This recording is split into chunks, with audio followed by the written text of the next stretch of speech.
The guest is Alana McLaughlin, and she's talking about slavery and the Holocaust as a topic this morning. And she's already given us some information relative to the introduction of slavery and some of the rights of the owners, as well as some of the responsibilities of the slaves. And so, Alana, let's see if we can pick up and talk about other aspects of the institution of slavery before we get into the second part of your topic, which is the Holocaust, both demonstrating the exploitation of individuals. Go on, talk about it for me. If you just tuned in the first segment, I basically talked about how the slaves failed, and one of the most famous slave cases, Dred Scott. Now, in the second segment, we're going to pick up on about on the end of slavery and how it all just came to a big stop. Now, towards the end of slavery, 1865, it was all those slaves had been worked to literal death, and they were fixed to be rejoiced, and it was just coming up to the day where they were able to walk freely. So basically, after slavery, it was still the aftershock. Basically, I believe people still kept slaves illegally, and people still did not like African Americans for the reason that they were slaves. And from going, and this is like this right here in this century here, we're not in the aftershock of slavery, but in the aftershock of segregation. Now, I know there are still racist people out there, but it's not as bad as 1865, 1970s, etc. And now we're going to go into the Holocaust. Now, the Holocaust basically is when Nazis believed that nobody should exist except blonde hair, pure white skin, blue eyes, no African Americans, Asians, Jews, anybody else. So basically, they decided that they were gonna go around and get more than 6 million Jews in the point of 4 years and kill them all because Adolf Hitler believed that because they lost the World War II, they think they lost it because of the Jews. So we're going to go into one of the most famous victims of the Holocaust, which was Annalise Anne Marie Frank. Now, Anne Frank, you may know her because she actually wrote in her diary, well, her diary is out now turned into a book, The Diary of a Young Girl by Anne Frank. Now, when all of the Holocaust started happening, Anne Frank said in her journal, her diary, that she hid in a secret annex with with family friends and another family.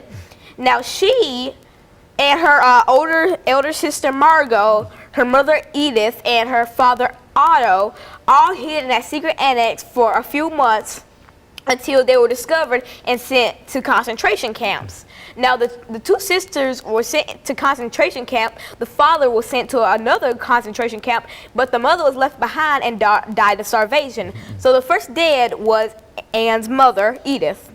The second dead was her sister Margot because she had typhus, and the prisoners recalled seeing her fall from her bunk and die from shock. Now, a few days later, Anne died from typhus because the typhus was going around the whole camp because it started with somebody and it was spreading through the camp. So the Nazis burned down the camp, and Margot and Anne are buried in a mass grave somewhere, and the remains are unknown. So they burned down the whole camp to stop the typhus, and the only survivors were the family friends, one of Anne's school friends, and one of Margot's older friends.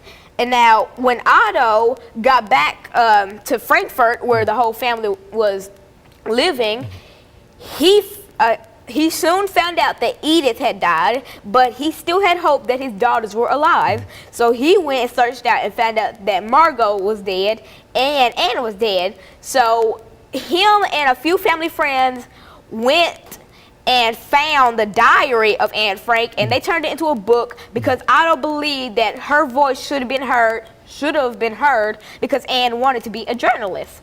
So that's basically how the diary of a young girl, Anne Frank, that's how that book came to be. Dealing more with the concentration camp and the killing of more than 6 million Jews. What would you say to young people? And we're going to talk about this more later on during the second segment. But some of the things that you've said about it, do you think that young people ought to know information like you're talking about slavery and the Holocaust and et cetera? But a lot of folks say that maybe young children your age or below really ought not to know that information. Do you think it's important that you know what you know in reference to these two events? Well, it basically depends on two things: if their parents think they're old enough to know such horrible things, or if the child thinks they're too cool to know about their own history. So basically, if the parent thinks that the child is not mature enough to know that people were put in gas chambers and burned alive and died of typhus, a parent wouldn't tell a child because the child might be too young and that would traumatize them.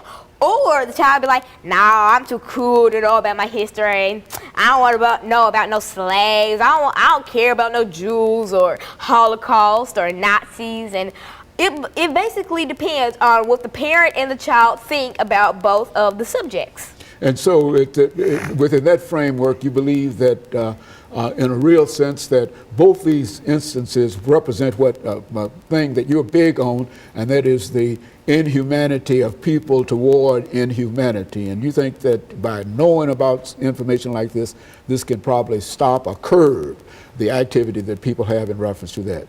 In my own opinion, I think children should know about this, but the parents really have to watch out to think, is the child mature enough, or is the child too mature to know about this? It basically depends on the view of the parent and the view of the child. Go on. Mm-hmm. And they basically think that I've seen children who think they're too cool to know about their own history, that all they care about is these new rappers.